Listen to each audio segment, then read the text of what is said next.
Guys, welcome to the Body, Mind, Soul Project. This is your Maya Dharani, and I want to share some ideas with you on how it is that you can bolster your immune system naturally.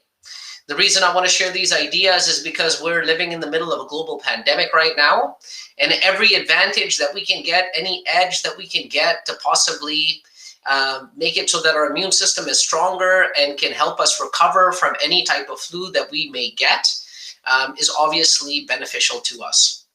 And the reason that, or the way that I'm going to go ahead and do this is I'm doing it as a 7-episode series. You know, the first couple of episodes have already happened. This is episode number 3.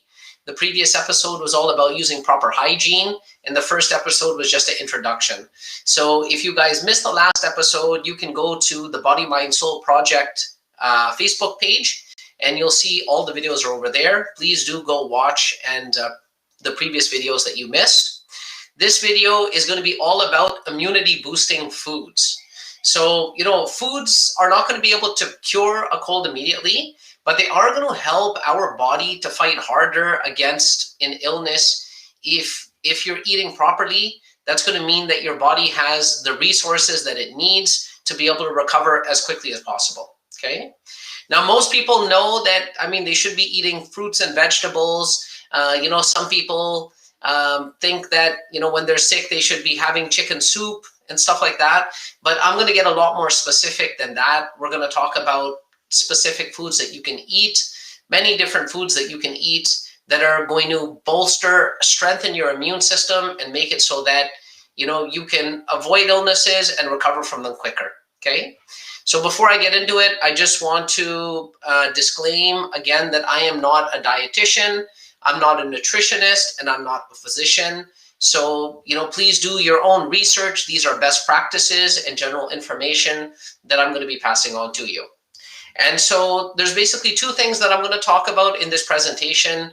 Number 1 is the benefits of eating well, just in general. Okay, so not even to do with how good it is for your immune system, just what are the benefits of eating well. The idea here is to convince you guys to, you know, pay a little bit more attention to your nutrition, okay? And when I say convince you guys to pay more attention to your nutrition, I'm talking to myself too. You know, I'm a work in progress, just like everybody else, and I need to pay attention to my nutrition also. That's part of the reason why I make these presentations, because the more I spend time researching these topics, the more they get reinforced in my own mind. The next thing that we're going to talk about is foods that you can eat that are specific to strengthening your immune system, which is what this series is all about. So without further ado, let's get to it. So here are the top 10 benefits of proper nutrition. And I'm going to fire through these pretty quickly because this is a short video. I don't want to inundate you guys with too much information. But like I said, the idea is to sell you guys on the concept of just eating better and all the benefits that you can get from it. Okay, so benefit number 1, weight loss. All right, you know, who couldn't lose a little bit of weight? Even myself, you know, I wouldn't mind losing a few pounds, to tell you the truth. And there's no doubt that the number 1 thing that you can do to help yourself lose weight is to eat better. Okay. The number 2 benefit is, and these are in no specific order, by the way. The second benefit is it reduces your risk of getting cancer. You know, if we're not eating well, if we're eating foods with a lot of preservatives and things like that, those kind of foods are going to make it more likely for us to be able to get cancer. If we're eating foods that are constantly cleaning the body and cleansing it, you know, that might prevent cancers from happening. So reducing the risk of cancer. Number 3, diabetes management. You know, so over here in North America, cases of diabetes, you know, are at highs that have not been seen for many, many decades. And the reason for that is because of the diet that we have over here, you know, is not the healthiest diet in the world. And looking after, you know, what it is that you eat is going to help to manage diabetes. Number 4, heart health and stroke prevention. You know, so heart disease is one of the number 1 killers of people worldwide, but especially in the Western world. And it has almost entirely to do with one's diet. Okay, heart disease is almost I wouldn't say exactly 100% because there is some hereditary and genetic, things to do with it as well. But it has a lot to do with your diet. If you were to manage your diet a little bit better, you could dramatically reduce the chances of heart disease. That includes heart attacks and strokes.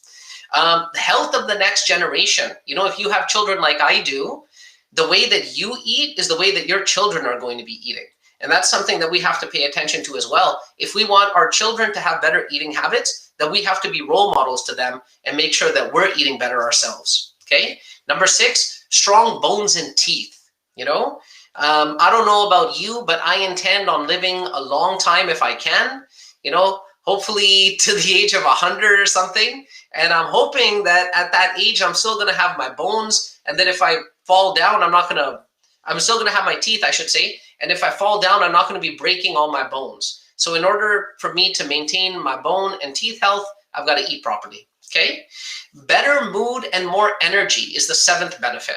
So if I eat a double quarter pounder with cheese from McDonald's, which I have been known to do from time to time, it makes me feel like this. Okay. Doesn't give me more energy. And to tell you the truth, after a little while, my mood is not the best either. Okay.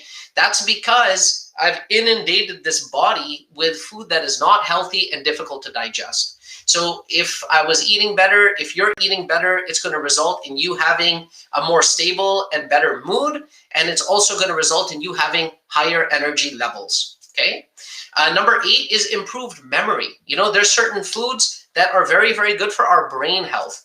And like I said, if I want to live to the age of 100, which hopefully I will, or to the age of 90 or something like that, I'm going to want to be able to remember my life at that point. It's not going to really do me much good if I'm 95 years old, but I don't remember what my children look like. So there's foods that we can eat, and eating better is going to make it so that our brain is healthier, we're going to be able to remember our life, which is very important. And number 9, improved gut health. So I don't know about you, but if I have a meeting in the bathroom and you know what kind of meeting I'm talking to and the meeting doesn't go well, then my whole day is not really going well. That's how important gut health is, to me at least. So eating properly means that you've got proper gut health as well. And number 10, getting a better night's sleep. If we eat better, the quality of our sleep improves. That means that we wake up the next day feeling fresh and with more energy. Okay, so those are and there's obviously more benefits to proper nutrition, but that's just a taste. And so, we're going to dive deep into foods that you can eat to bolster your immunity, but there's so many benefits to eating properly that I want you guys to take a look at this list of foods that I'm going to be giving you that you can eat to bolster your immunity. And I want you to just pick a couple of those, that you're going to add to your diet. I don't think it's a good idea for somebody to dramatically change their diet. That's too difficult to do and difficult to maintain. Whenever I've tried to do that, I haven't been able to keep it up. But when I make small changes and keep doing those consistently over a period of time, those are the ones that actually stick for me. All right, so here we go. Foods to strengthen your immune system. Okay, so first of all, fish or flaxseed. All right, the reason why fish or flaxseed is good for your immune system is because it has essential fatty acids like omega-3s. These omega-3 fatty acids, what they do is they help to reduce inflammation, which can be a major cause of illness. All right, next is yogurt. Right, yogurt has a lot of probiotics in it. These probiotics, what they do is they help with your gut health and they help balance the flora inside of our digestive tract. Okay, that prevents yeast infections and urinary tract infections, which also helps with our digestion. Okay, next is mushrooms. In Eastern medicine, they've been prescribing mushrooms to strengthen your immune system for hundreds of years, especially shiitake mushrooms. Now, you don't have to eat those shiitake mushrooms. You can eat any mushroom because it's a good source of vitamin B, and it also has many, many other vitamins and nutrients that are helpful to you. Next is fresh fruits. So you know what? This is obvious. All fresh fruits have vitamin C, which is good for our immune system, but especially blueberries, strawberries, and bananas. Okay, Most berries are rich in antioxidants. So what they do is these antioxidants, they help fight free radicals in the body, okay? They help to keep the body clean, and bananas have a lot of potassium in them, which balances the electrolytes in our body. So try and, increase the amount of fresh fruits that you're having these days, especially the environment that we're in the middle of this global pandemic right now, okay? Next is seaweed. It's believed that seaweed bolsters your T cells, which are cells that your immune system produces to fight disease. It's also believed that seaweed helps the body to produce more antibodies and white blood cells. So if you don't eat sushi, maybe try sushi out or eat a little bit more sushi these days, okay? Next is herbs, right? So herbs like cumin, cayenne, and cilantro, they may help booster circulation and booster your immune response, okay? They're also going to bolster your metabolic system. So they're basically going to increase your metabolism. And on top of that, they add really nice flavor to the food that you add them to as well. Okay, next is green tea, right? Green tea is packed full of antioxidants. They say that black tea also has antioxidants, but green tea has by far the most. Green tea is also used for weight loss because it boosts your metabolism. If you were to add a little bit of honey and lemon to that green tea when you're sick and you sip it if you have a sore throat, it's believed to relieve, a lot of the discomfort that you're getting and aid in the healing process. Okay. Next is water, right? So this one is pretty obvious, but the truth is people don't drink enough water. What they do is they mistake often thirst with hunger, So most of the time when we're hungry, it's actually that we're thirsty, and our body is or our mind is kind of mistaking thirst for hunger. And then what that does is it causes us to overeat, okay? So water is essential for every single process in the body. The immune system is no exception. Drinking lots of water also helps with your digestion. And so a simple rule of thumb to follow when it comes to how much water you should be drinking is follow the 8x8 rule. The 8x8 rule basically states that you should have 8 glasses of 8 ounces each of water per day. Okay, so just try and drink 6 to 8 glasses of water per day, depending on the size of your glass. If it's a bigger glass, maybe 6. If it's a smaller glass, have 8 glasses. Okay, and then garlic and onions. So people know about this. Garlic has many immune boosting properties. It's an antibacterial. It's an antifungal. It has energy boosting effects as well. And when you combine garlic with onions in a broth, many people find that drinking that relieves sinus congestion and reduces recovery time from illnesses such as flus. Next is oats and barley. Okay, oats and barley have loads of fiber, and microbial ingredients that are terrific for your gut health. Very, very good for your digestion. They have lots of whole grains in them, and they have lots and lots of antioxidants. Okay.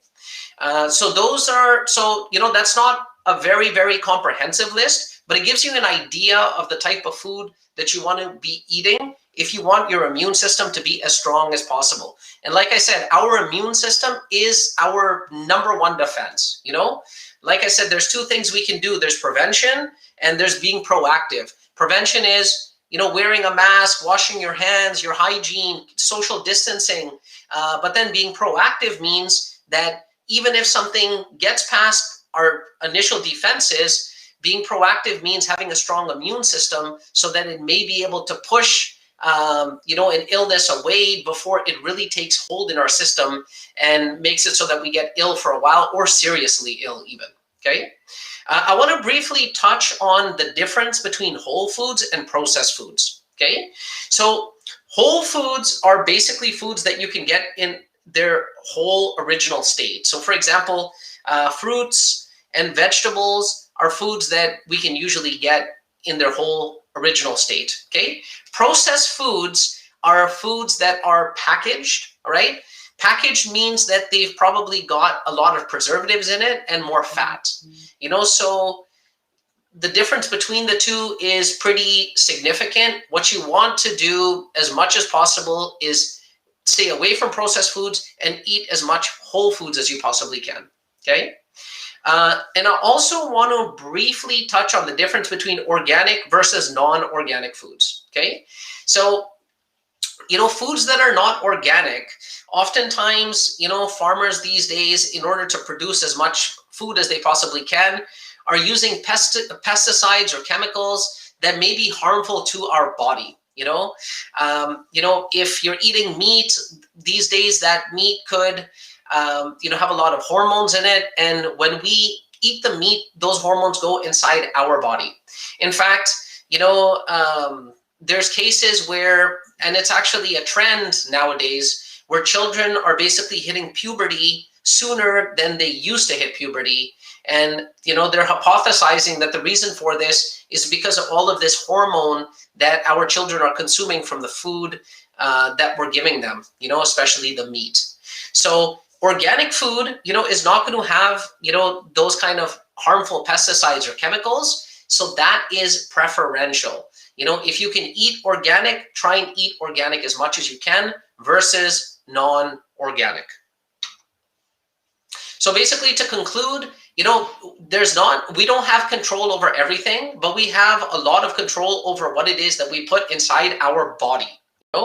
So, we don't need to be getting upset about things that we don't have control over, but we should try and influence as much control as we possibly can over the stuff that we can actually control, which is the food that we eat, especially right now with everything that's been going on. Certain foods can put us in a better position to fight, illness and to stay healthy, and fend off certain types of flu strains. That's, a fact. So why wouldn't we put ourselves in a good position to benefit from those kind of foods? Don't try and eat all of these. Like I said, I'm not expecting people to make big changes in their life. What I'm asking people to consider is that list that I just gave you. Pick one or two foods that you can add to the foods that you currently eat. Okay. And then in a couple of weeks, add another one or two foods until you're consuming as many of those immunity boosting foods as you possibly can. Okay. I want to thank you guys for tuning in. If you got any value out of this at all, please like, share, and follow, and join us next time. Our episode tomorrow is going to be about vitamins and supplements that we can take that will bolster our immunity. Once again, I want to thank you so much for joining in. God bless you all, and I will speak to you soon. This is your Maya signing out.